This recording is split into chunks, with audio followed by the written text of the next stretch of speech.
안녕하세요. 오늘은 한강의 채식주의자 18번째 시간입니다. 우리가 이 채식주의자 소설 읽으면서 많이 불편해하는 분들이 많죠. 가장 불편한 부분이 형부와 처제의 성관계죠. 이런 게 우리한테 왜 불편할까요? 우리는 이제 곰곰이 생각해봐야죠. 그 불편한 이유는 우리 마음속에 있어서 그래요. 동물들은 근친상간이 금기가 아니잖아요. 그래서 아들하고 엄마, 그죠? 아버지와 딸, 남매 간에 이렇게 성애가 자유롭죠, 동물은. 그래서 동물은 억압이 없기 때문에 행복해요. 근데 인간은 어때요? 사회를 이루면은 억압이 있을 수밖에 없죠. 근친상간을 금해야지 사회가 유지가 되죠. 그래서 인간은 근친상간을 금해요. 그래서 이 금하기 때문에 인간은 어때요? 그게 금한 것은 우리 마음속에 그림자가 돼요. 나는, 자아는, 에고는 세상 속에 살아야 되잖아요.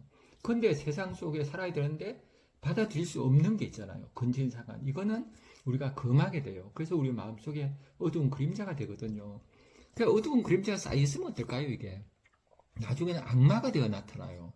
그 악마가 되어 나타난 걸 소설화 시킨 게 괴테의 파우스트죠. 파우스트 박사는 어때요? 잘 살았는데, 잘 살고, 남이 볼 땐 잘 살고, 아주 좋은 학자였는데, 마음속에 어두운 그림자를 억압한 거죠, 성억압을. 그게 악마를 만나면서, 그때요, 그레테라는 젊은 아가씨와 연애를 하게 되잖아요. 이런 게 억압된 모습이죠. 그러면 우리는 어떻게 살아야 될까요? 파우스트처럼 젊은 남자로 변신해서 또 그렇게 연애를 해야 될까요? 그래서 인간은 우리가 상상력이란 게 있잖아요. 동물과 달리. 그 상상이 있어서 안 해도 돼요. 그러니까 근친상간은 우리에게 깊은 욕망으로 잠겨 있는 거예요. 어두운 그림자로. 그러니까 이 어두운 욕망대로 살면 이 세상은 무너져 버리죠. 그래서 우리가 근친상간을 하지 말아야 되는데 하지 말려고 보니까 또 억압된 게 이제 악마가 되는 거예요. 그럼 어떻게 할 거냐? 그렇죠. 그래서 근친상간 같은 경우는 예술로 풀어야 돼요. 인간의 우리 뇌는 어때요? 안 해도 한 게 돼요. 그러니까 예술로 풀 수가 있는 거예요. 그래서 저는 우리 사회에서 예술은 되게 자유로워야 된다 봐요. 현실이 아름다우려면은 우리 안에 추한 모습이 있거든요. 그 추한 모습을 받아들여야 돼요.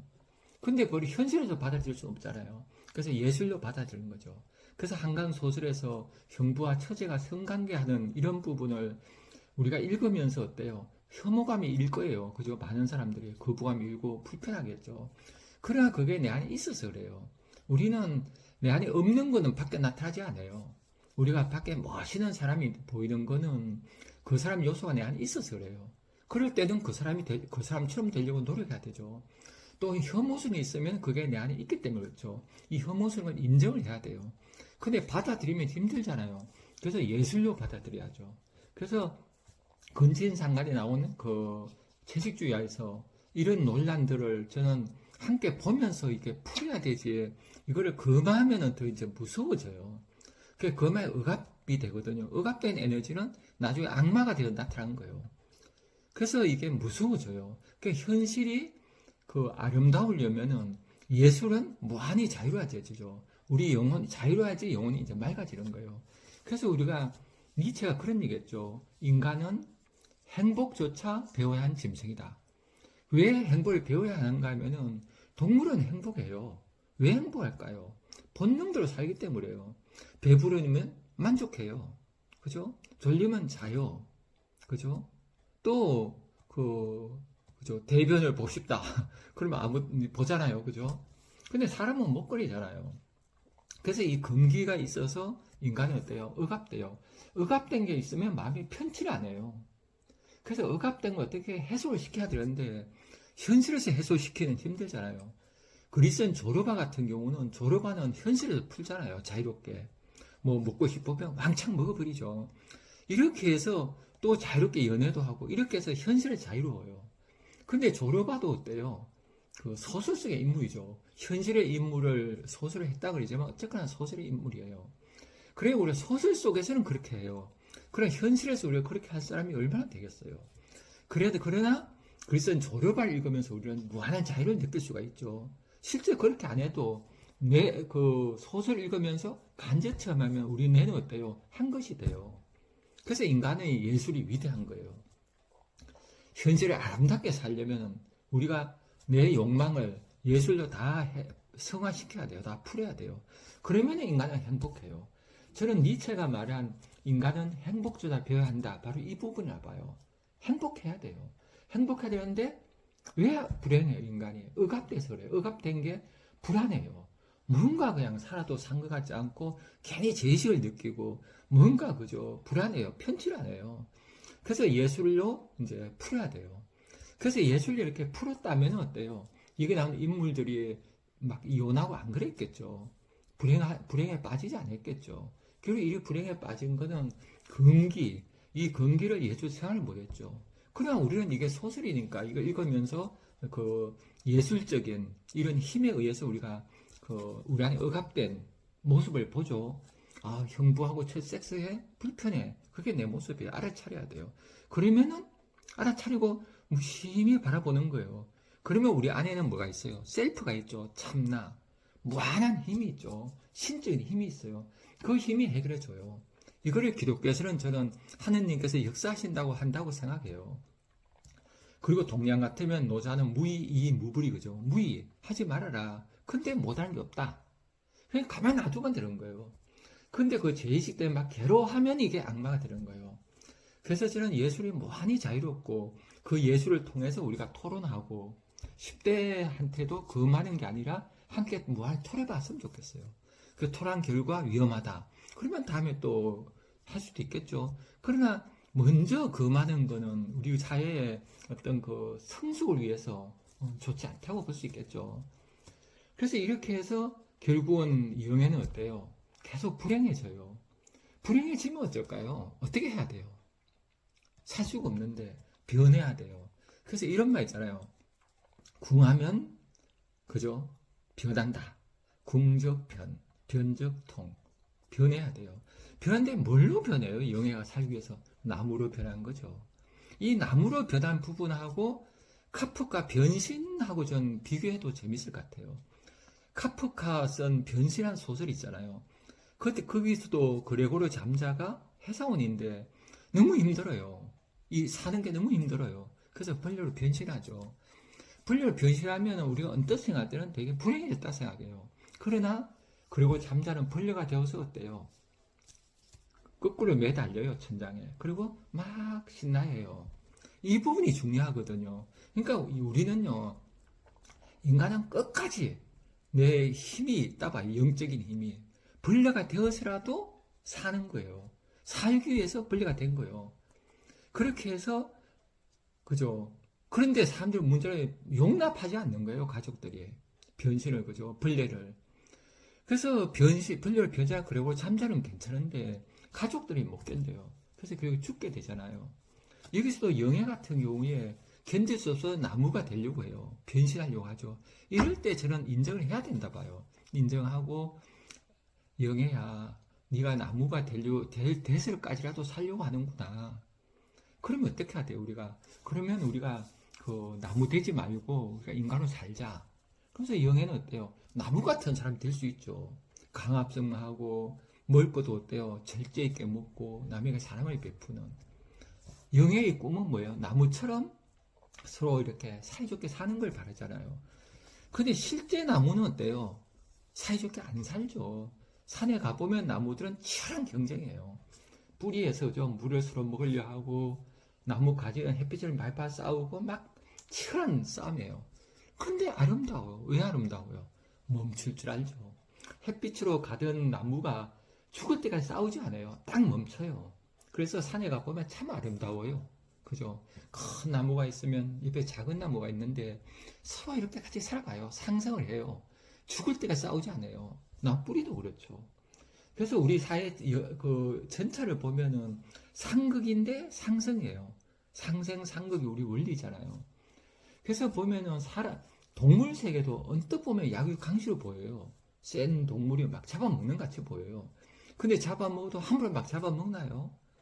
배고플 때 알맞게 먹죠. 포식하고 막 안 그래요. 막 잡아 죽이지 않아요. 그래서 언뜻 보면 사자가 더 센 것 같은데 얼룩말보다 실제로 얼룩말이 수명이 더 길다 그래요. 그러면 얼룩말 되는 게 좋겠어요? 사자가 되는 게 좋겠어요? 언뜻 보면 사자가 되는 건 좋지만 사자도 어때요? 나름 힘든 게 있잖아요. 막 살다가 수컷쫓겨나기도 하고 또 일찍 죽잖아요. 얼룩말보다는. 그러면 얼룩말은 어때요? 살다가 일부 죽기도 하지만 사자도 뭐 죽기도 하잖아요. 그죠? 그렇게 해서 크게 보면 누가 불행하고 말고가 없어요. 그래서 크게 보면은 모두 다 태양의 에너지로 살거든요. 그러니까 태양의 후손이에요. 크게 보면 저는 살을 나누는 관계라 봐요. 서로 살을 나면서. 그러니까 영예와 꾼꾼나무라는 거는 실제 나무가 아니라 상징으로 봐야 돼요. 사이좋게 사는 나무. 그죠? 물론 나무도 치열하게 사는 면도 있어요. 그러나 사이좋게 서로 싸우더라도 절제하는 나무. 이런 나무를 본 거죠. 치열하게 싸우는 면만 본다 그러면 나무도 막 지옥이죠. 근데 나무는 그렇게 안 싸워요. 우리 애들도 그렇거든요. 애들 어릴 때 보면은 저희 애가 둘이 있어요. 그 애들 어릴 때는 저는 시골에서 길렀거든요. 그냥 둘이 싸우게 놔둬요. 가장 좋은 자녀 교육은 싸우게 놔두는 거예요. 그럼요. 부모가 그냥 딴 데 가는 거예요. 저는 학부모 강의를 가면 그래요. 애들 싸우면 어떻게 해 물어요. 그냥 엄마 마트 간다 하고 가라 그래요. 그러면 아이들은 절대 안 싸워요. 왜? 둘이 있는데 싸워서 뭐 해요? 그죠? 둘이서 친구처럼 지내요. 이거는 사례가 많아요. 그래서 애들은요, 그 순수하기 때문에 멈출 줄 알아요. 어른들은 이제 뭐 멈출 줄 모르고 막 그러잖아요. 그래서 아이가 어른의 아버지인 거예요. 그래서 우리가 약육 강식 그렇게 보지 말고 이 세상에 서로 막 먹고 먹히는 관계만 보지 말고 먹고 먹히지만은 멈출 줄 알고 그리고 죽어서도 다 남은 살이 되잖아요. 그죠? 사자가 죽으면은 그 뭐 화장하나요? 그죠? 그 살이 또 나중에 다 딴 것이 먹잖아요. 벌레들이 먹고 그죠? 그러니까 우리는 내가 너를 먹지만 너도 나를 먹는 먹고 먹히는 나쁜 의미의 먹고 먹히는 게 아니라 살을 나누는 그래서 그 우파니샤드 경전에 나오죠. 내가 먹거리다. 나는 먹거리다. 나는 먹거리다. 내가 먹거리인 거예요. 내가 먹는 자일 뿐이 아니라 동시에 먹는 자와 먹는 자가 하나인 거예요. 그러니까 이 세상을 전체로 보면 아름다운 관계예요. 그러니까 깨달은 사람이 볼 때 아름다운 관계가 되고 깨닫지 못하면 생지옥이라고 이렇게 그 불교에서 얘기하잖아요. 그래서 저 아름다운 관계가 살을 나누는 관계 이런 관계를 이제 영예가 꿈꾸는 거예요. 근데 그런 관계를 꿈꾸니까 인간 살 수 있는 꿈을 못 꾸니까 나무가 되는 거예요. 이게 이제 무시무시한 변신이죠. 그래서 카프카의 그레고르 잠자가 벌레로 변신해서라도 살려고 했듯이 영예도 나무로 변신해서 살려고 하는데 나무로 그래서 물고나무 썼을 때 영예는 어땠을까요? 저는 굉장히 행복했었다 봐요. 무한히 행복했어요. 근데 이제 보통 사람들 그 영의 마음을 읽으려고 해야 되는데 어때요? 뭐 쓰러뜨리고 막 그러잖아요. 불쌍하게 봐요. 우리는 어떤 상황에도 사람을 불쌍히 보면 안 돼요.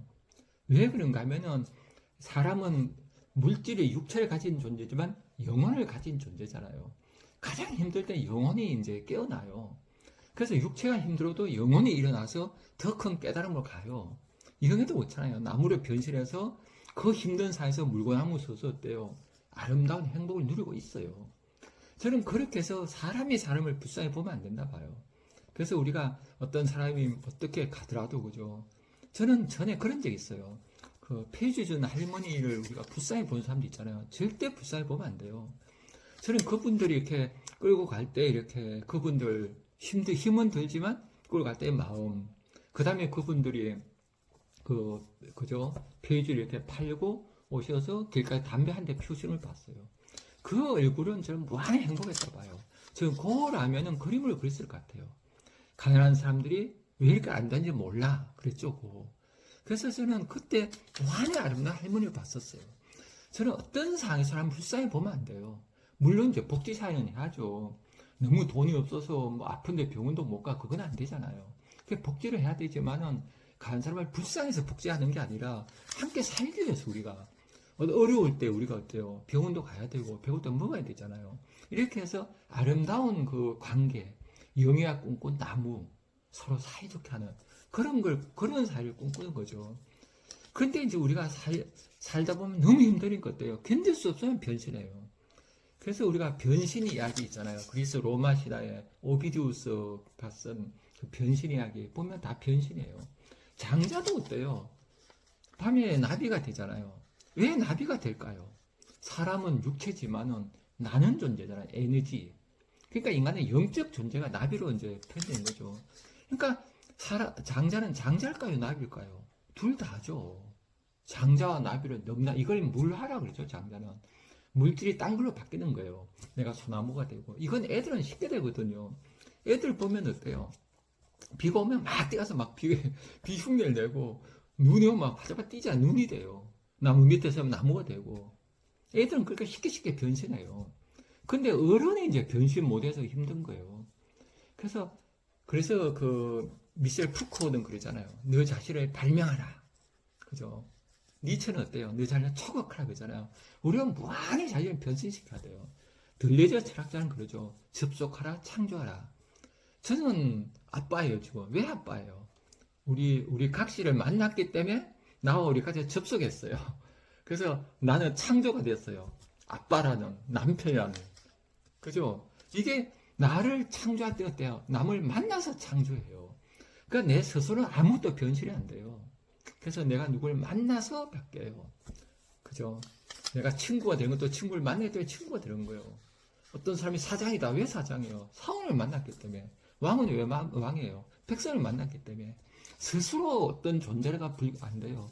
그래서 우리는 남을 만나야 되거든요. 이 남을 타자라 그러죠. 그래서 타자의 철학자 레비나스는 그런 얘기 하죠. 타자는 신은 아니다. 그죠? 신은 육화는 아니다. 그러나 타자는 신은 타자를 통해서 나타난다 그래요. 멋있죠. 그러니까 우리가 남이라고 하는 사람, 우리가 영예를 이해 못하죠. 이게 타자죠. 근데 영예는 신이에요. 영예를 통해서 우주의 기운이 나타난 거예요. 영예를 통해서 신적인 힘을 봐야 돼요. 영예가 한 인간인데 견딜 수 없어서 나무가 되어서를 견디려고 하는 거, 물관나무 써서 그죠. 이게 얼마나 눈빛이 아름다워요. 그때라도 우리가 막 인정해야죠, 영예를. 근데 불쌍해 보고 정신병자를 그죠, 정신병자로 취급해서 그러면은 이거는 결국은 죽을 수밖에 없는 거예요. 저는 그래서 사람을 대할 때 무조건 인정하는 거, 어떤 상황에서도 불쌍히 보는 게 아니라 그 사람 마음을 읽고, 마음을 읽으면 이제 길이 보여요. 아, 나무가 되고 싶구나. 그래, 우리도 나무 되고 싶어. 영예 물고나무 썼을 때, 그죠? 사람들 가서 같이 막 물고나무 쓰고 나무 흉내 낼 수 있지 않겠어요? 그럴 때 영예가 마음을 열겠죠. 그러면 그때 함께 살 길이 보일 거예요. 근데 그게 아니라 영예는, 저 왜 저래? 힘들게 왜 물고나무 써? 가만히 누워있지. 육체가 힘든 게 아니라 뭐예요? 영적인 기쁨이 중요하죠. 오래 사는 게 아니라 찰나가 중요하죠. 그 순간 찰나가 눈부시게 빛나는 거. 시간이 흐르는 게 아니라 위로 분수를 용수름 치는 거. 이런 시간을 경험하는 거예요. 영예는 그런 시간을 지금 경험하고 있는 거예요. 눈부신 시간을. 그죠? 그래서 까미가 쓴 이방이라는 소설이 있죠. 거기 메르소가 보면은 사람을 막 죽이고자 하는, 그때까지는 냉혹한 사람이죠.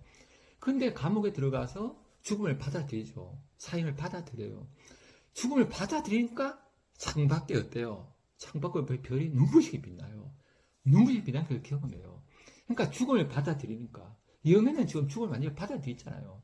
그냥 물고나무, 완전히 눈부신 삶을 사는 거예요. 그래서 저는 인간은 죽음을 받아들일 때 눈부시게 빛나잖아요. 그러니까 살려고 할 때 죽으면 왜 안 돼? 영예 그러잖아요. 인해는 그걸 이해를 못 하잖아요. 그래서 우리가 사람하고 소통하는 거는, 인간은 어때요? 육체적 존재에서 영적인 존재예요. 육체만 인간의 생명 다이죠. 육체로 사는 거는 어때요? 자아 실현이에요. 영혼을 사는 건 자아 초월이에요. 그래서 인간의 큰 욕구는 두 개예요. 자아 실현과 자아 초월. 이 두 가지를 하기 위해서 어때요? 나무가 되고 변신이 되는 거예요. 그 신들은 다 변신해요. 제우스는 막 변신하잖아요. 그게 인간이죠. 우리도 무수히 변신하면서 살아야 돼요. 그래서 우리가 변신에 대한 이야기, 그죠? 나무가 불꽃을 피우는 변신하는 거죠. 예, 여기까지 말씀드렸습니다. 또 다음 시간에 뵙도록 하겠습니다. 감사합니다.